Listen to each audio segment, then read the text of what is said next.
ፍቅር ብኖር ለፍቅር ነፍስን ከመስጠት በላይ ባይኖረኝ ሚስጥር አንቺ ጤና የለሽም እንዴ? እርድነሽን ቢያንስ አንቺ ልከኔ ምንድነው የምትፈልጊው? እኔ ታቆርቢ ማልፈልግ እቺ ልጅ ስትነቃ እንድትነሽ አልፈልግም። አንቺ አሁን ይሻላል ልክ ነው ጭንቅላትሽ ምናምን ደህና መጣሽ ነው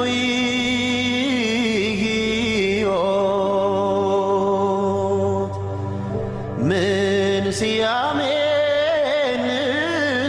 እንስጠው መኖር ለሚፈልግ